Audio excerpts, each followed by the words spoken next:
Hey everyone, welcome back to Mr. Geopolitics. I was just looking at this map and all these blue symbols popped up, which represent siren alerts, aerial threat symbols. They basically mean that the Russians are basically lobbing missiles at Ukrainian targets, either at these targets directly or the missiles are zooming by these vicinities. Now look carefully and you see all the clusters of these bomb symbols, red bomb symbols, which represent Russian airstrikes, artillery, rocket fire. So you see the disparity in firepower. Not that the Ukrainians aren't trying. I mean, recently in the last 24 hours in the city of Donetsk, the Ukrainians actually they targeted the head office of the Donetsk People's Republic administration. It seems like the head honcho, the guy who runs the show in the Donetsk People's Republic, it seems like he got away with his life, but a few administrators were apparently killed. So it's not like the Ukrainians aren't trying, it's just that they're overwhelmed with just the sheer amount of firepower the Russians have at their disposal. Today I'm not going to focus too much on the eastern sector or the northeastern sector. There has been some progress, but it's really minuscule compared to what's happening in the west near Kherson. So I'm just going to go over it quickly. In the Pisky region, the town of Pisky, the Russians seem to be trying to expand their center of influence. And I think the master plan is, as I've claimed in other videos, to eventually, I think what they want to do is they eventually want to encircle Avdiivka. They've been pounding Avdiivka for a long time. Avdiivka is one of the most well-fortified areas in Ukraine. But the Russians have been pounding away at it. Avdiivka, as I've mentioned in other videos, they have natural barriers, a lot of lakes, streams. They have mines everywhere. They have some of their best, most elite units defending Avdiivka. It's a virtual fortress, but it seems like the Russian master plan is to go up north and use the old trick of encirclement, just like that. So anyways, I've shown them in my previous videos, but that's one thing. Another development which I should mention is that at Soledar, let me find Soledar. At Soledar, there seems to be fighting. Some say there's fighting in the center of the town. The Russians are trying to storm the town, and the Russians have successfully taken the gypsum mine, which is this right here, the gypsum mine. Some maps suggest the Russians are further along than the are a lot further along than the gypsum mine, but the general consensus is that basically they've taken the gypsum mine and they're somewhere along this line right here. But some speculate that the Russians have actually delved a lot further, have penetrated a lot further than that. Anyways, back to the main topic at hand. So the Russians have made incremental gains in the Donbass front, and the tempo seems to be increasing. But really, what's really significant in the last 72 hours is that the Russians have been able to take all of this territory you see here. And this really popped out of nowhere, and not much of the media seems to be paying attention to it, whether it's pro-Russian media, but especially the Western corporate media. They're not, for them, this doesn't even exist, because this just bursts their bubble. It just completely destroys their narrative, right? So this area covered in this red area covered in blue, the Russians took this about 3 days ago, right? And now, I mentioned a few videos ago how the Russians had taken the town of Alexandrivka. But now it seems that they've expanded northwestwards, and they're now at the border of Luparive. And this line isn't exact. Keep in mind the situation is fluid, but it seems that they've taken all of this territory as well. See in the darker blue? So all this territory in the darker blue, and all this territory in the blue covering the red. They've taken all of that in the last 72 hours, and this village right here, credible sources are saying that they've also taken that as well. The Ukrainians, when the news came out that the Russians had taken all that territory, they tried to save face by saying that no, they haven't taken Blahodatny, but if that's how you pronounce it, Blahodatny. But it seems that the Russians have indeed taken that settlement as well. And this is no joke, guys. This is like, just this northern part is 20 settlements at the least. I mean, you zoom in, I mean, there's all these little settlements, right? This adds up to like 20 odd settlements that the Russians have taken. And then there's all this territory, right? So,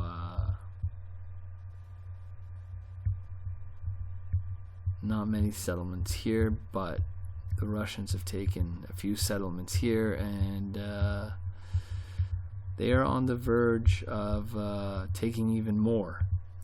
So what's the story? What's the narrative here? Why is it that in the Donbass the tempo seems to be increasing? The Russians seem to be attacking the Ukrainians everywhere, all at the same time, and they're basically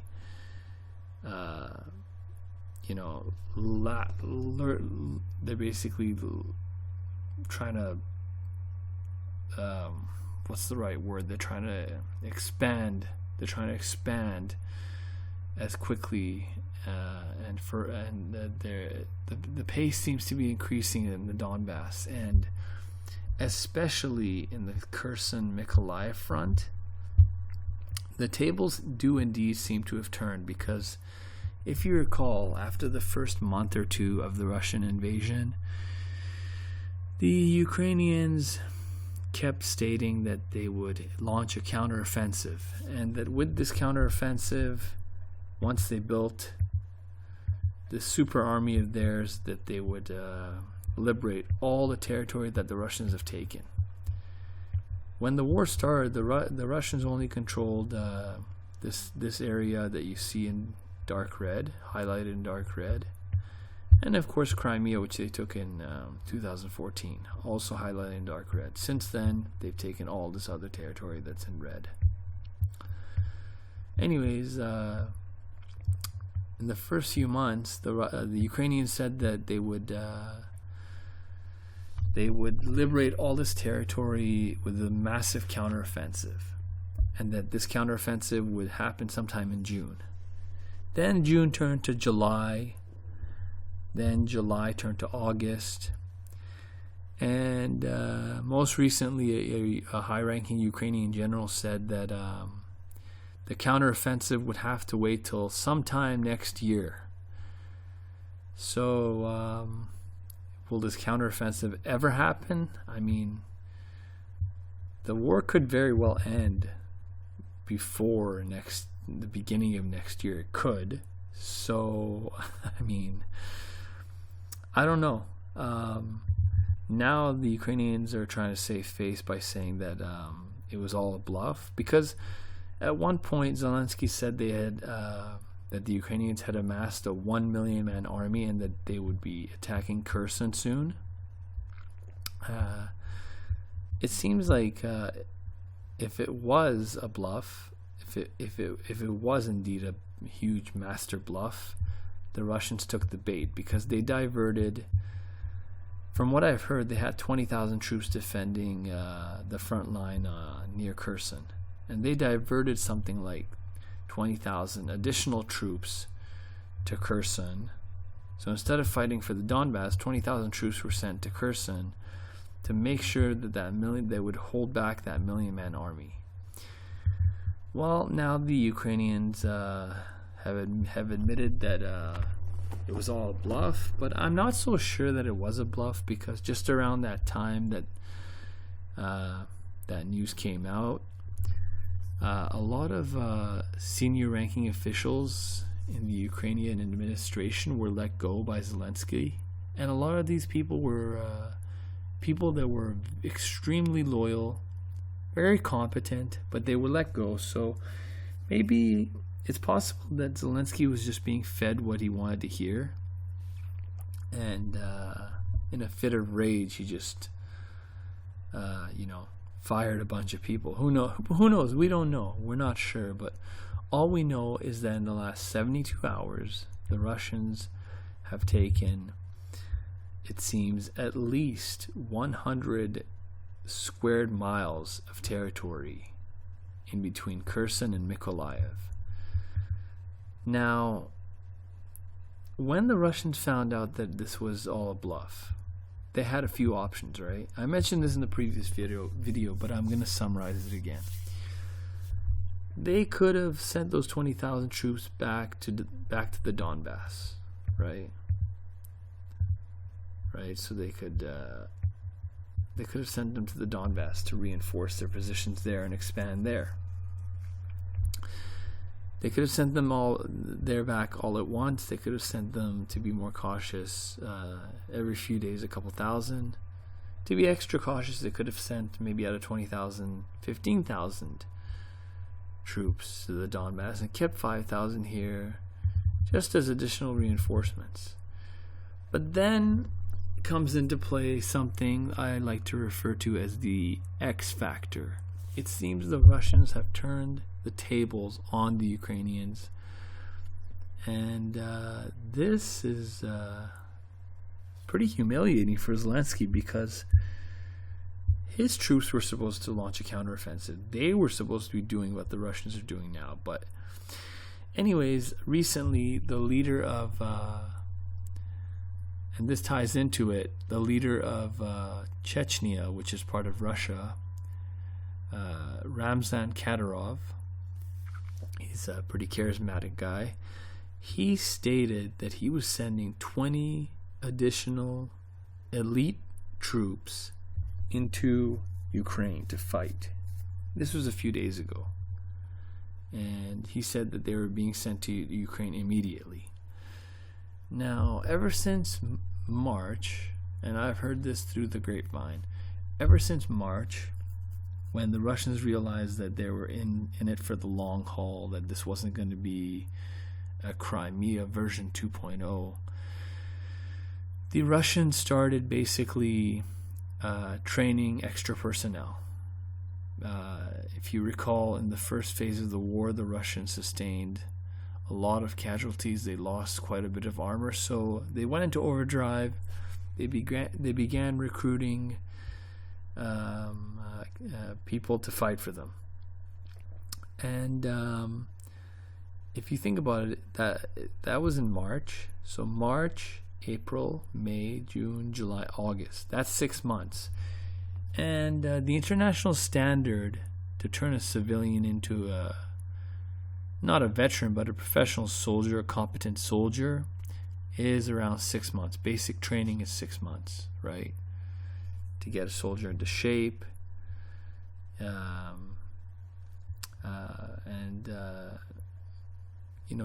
turn a civilian, someone who's a civilian who's never fired a bullet in some cases, into a competent soldier, into someone who knows what they're doing and who isn't afraid, who knows how to fight.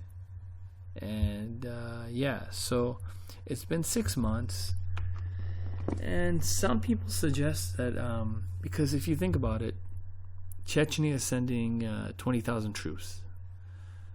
The population of Chechnya is 1.4 million. The population of Russia is 140 million. Some people are saying that Russia is sending something like 50,000 troops along with Chechnya's 20,000 troops, which could be very feasible. It's not out of the realm of possibility if you consider just the Russia's population and the resources they have at their disposal. So, and also recently we saw footage of, because it's not just about manpower, they also need to be well equipped. Well, recently we saw the Russians sending convoys of not even T-80s. We saw the Russians sending convoys of T-90s into Ukraine, all right, on trains. So it seems that if all this is true, 70,000 troops, and the Russians, let's say hypothetically the Russians they had 20,000 troops defending this line. Because of the Ukraine's threats, Zelensky's threats of the million-man army, the fantasy army that I guess doesn't exist, they deployed an additional 20,000 troops here. Now imagine if Russia kept the 20,000 troops here and then divided those 70,000 troops in two and sent an additional 35,000 troops down here. 20,000 plus 35,000 is 55,000 troops. And with the right equipment, if they have T-90s at their disposal and they have all the right equipment, they could definitely go on the offensive. There's no reason why not. They also have 20,000 defending the territory, right? So there's no reason why they couldn't go on the offensive, and that corroborates what's happening here. How the Russians in 72 hours have taken 100 squared miles, and they seem to be heading towards Mykolaiv. It seems like they've launched a new offensive towards Mykolaiv, actually. And all the activity we see in the Donbass front,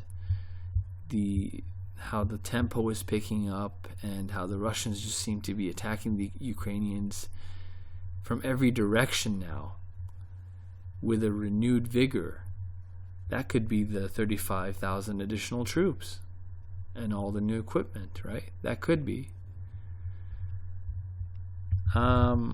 Because remember, the UK intelligence said that more than 4 months ago they said the Russians were running out of missiles. But, I mean, just look at all these blue symbols. Air defense symbols. The Russians are not running out of missiles. The Russians have large stockpiles of tanks. According to semi-credible sources, the Russians have lost something like 600 to 800 tanks in Ukraine. But the thing is that the Russians have a stockpile of officially 10,000 tanks in storage. Now, one channel, actually, I forget the name specifically, but he did some research. He used satellite imagery, and he estimates that the Russians have something more like 4,000 to 6,000 tanks that they could use at their disposal. And that's more than enough. Even if they had 4,000, that means that they could replace that 800 they've lost, and add an additional 200 to that as well, and they would still have 3,000 left. And that would explain how they're equipping even their militias with T-60 tanks, T-64 tanks, and that would explain how they've been sending large convoys of T-80s and T-90s into Ukraine constantly throughout the war. And not only do the Russians have older stockpiles, but they have the factories, they have the infrastructure, they have the employees, they have the knowledge, they have the raw materials, and they're a country that is self-sufficient in food production. In fact, they're a grain exporter, right? One of the largest grain exporters in the world. So they have everything they need to build more equipment. And they have allies. They have China, they have Iran, they have North Korea. So from the beginning, I knew there was no way the Russians were going to run out of missiles, because the Iranians have something like 5,000 ballistic missiles in their arsenal. The Russians could easily purchase some from the Iranians. They could easily purchase some from the North Koreans. They could easily purchase some from China. They could all be done under the table as well. But in any case, the Russians doesn't seem like they're running out of anything anytime soon. The Ukrainians, on the other hand, we've seen footage of them using, World War I era Maxim machine guns. I didn't believe it when I first heard it. I didn't believe it, but I've seen lots of footage of it, even on Western corporate media channels. I've seen lots of footage of it, so it is indeed true. And the Ukrainians, look, I'm going to be honest with you. I've seen in the last 6 months one video of Russian, I believe it was DPR troops, complaining about being sent to the front. They made a complaint video. I've seen one. On the other hand, I have seen dozens and dozens. I can't even count how many now. How many videos I've seen. Even just recently, I've seen half a dozen the last couple days videos of Ukrainian troops complaining about their situation, about their losses, about their lack of training, lack of fuel, lack of food, lack of ammunition, you name it. But anyways, it seems like the Russians are on the offensive, and realistically, they might be at the doorstep of Mykolaiv pretty soon. And if they get to Mykolaiv, they don't even have to take the city.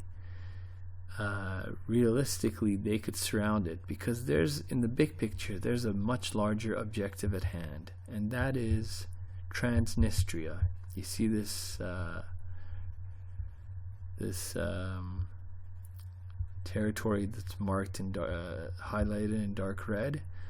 That is officially recognized by 99% of the world as part of Moldova, but de facto, but officially, it is controlled. It's called Transnistria. It's a pro-Russian enclave, and it's controlled by pro-Russian separatists. If you don't know much about them, I'm not going to go too deep into it. All I'm going to do is show you their flag. Okay? And this says everything you need to know about them, because, you take out the green, add red to it, and that's just the Soviet Union's flag. These people are pro-Russian. They're pro-Soviet Union. They wish the Soviet Union never collapsed. When these people daydream, they daydream about the Soviet Union, those old marches in the Red Square, and the Soviet anthem. They probably hum the Soviet anthem in their daydreams. Like you can't get any more pro-Soviet, pro-Russian than these guys. And Russia also has 4,000 to 6,000 peacekeeping troops here. So if the Russians get to Mykolaiv, which now seems like it might be pretty likely,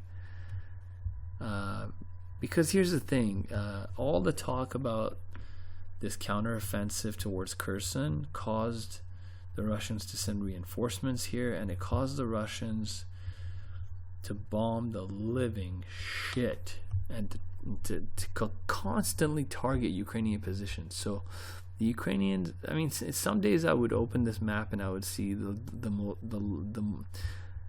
largest cluster of red bomb symbols would be here. And even today, look at the clusters. Look at this cluster. This is no joke, right? So it seems like the Ukrainians are depleted, and now the Russians have called their bluff and turned the tables. Now let's say they get to Mykolaiv. They don't have to take Mykolaiv. They could just surround the city, right? Surround the city and begin bombarding it, and play the old trick, that old trick of surrounding a city, bombarding it, bombarding all the weapons depots, bombarding the concentrations of soldiers, bombarding the barracks of the soldiers, and even bombarding food storage facilities, until it gets to a point where basically the civilians want out. That's when the Russians create humanitarian corridors. They let the civilians out, and then that leaves the soldiers, who become weaker and more depleted as time goes by. So the Russians can easily just surround Mykolaiv and go towards the big picture, the bigger objective. Because this would be a huge victory for the Russians if they were able to get to Transnistria. And I'm not talking about just getting to Transnistria, establishing a line, just getting there with a few soldiers. I'm talking about actually establishing, defensive lines, defensive barriers, and actually going for Transnistria, actually sending tens of thousands of troops, securing their flanks, and connecting with Transnistria. That would free up 6,000 additional Russian peacekeeping troops, and what that would automatically do is that would cut off Odessa. Odessa is Ukraine's last port city, which gives them access to the ocean. If the Russians meet with Transnistria, if they connect with Transnistria, then Odessa is doomed, because the same thing that they would do to Mykolaiv, they would do to Odessa. There's no hurry after that. I mean, all they would do is they would basically surround Odessa, begin bombarding Odessa, right? Take all the territory around it, and they would bomb, weapon storage facilities, fuel storage facilities, ammunition dumps, concentrations of Ukrainian soldiers, their barracks, wherever the Ukrainian soldiers are, they would be targeted. And eventually, of course, the civilians would want out. And again, the Russians established humanitarian corridors. They let the civilians out, and then they slowly but surely put a stranglehold on Odessa, and it would be inevitable. They would take Odessa, right? So I think that's the master plan. I think it could happen realistically within 2 months. It could happen. I'm not saying it will, but it could, the way things are going. I mean, just in 72 hours, they've taken 100. 3 days ago they took this. Then today we heard they took this on the southern front. So at this pace, in 2 months they could reach Transnistria, have Mykolaiv and Odessa surrounded, and that would be a major victory for the Russians. That would be the Russians fulfilling another one of their objectives. And in 2 months' time, if all things go well, the Russians would also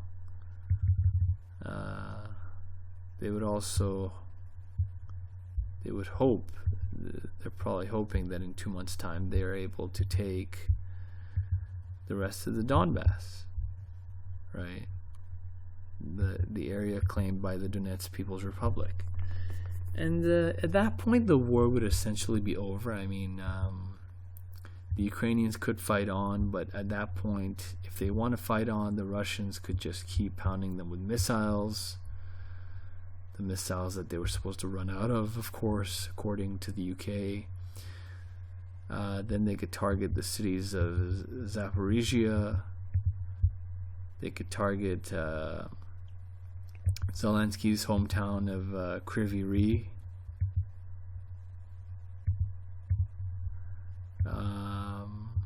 And they could also then focus on Kharkiv, right? Because if you look at it, Kharkiv is a city of 1.5 million. Kiev, the capital, has 3 million, but Kharkiv, look, recently the Russians took this territory here, you see in blue. They took something like this. Maybe a little less, maybe a little more, but they took approximately this territory you see highlighted in blue. And the Russians, all they would have to do is they would have to do something like this. Go westwards here, cut off all the arteries, right? Go northwards here, right? And then from there go south as well. And then, cutting off all the arteries, they could also come down south from here, or they could go up north from here. And essentially they would surround Kharkiv, and at that point, if the Ukrainians don't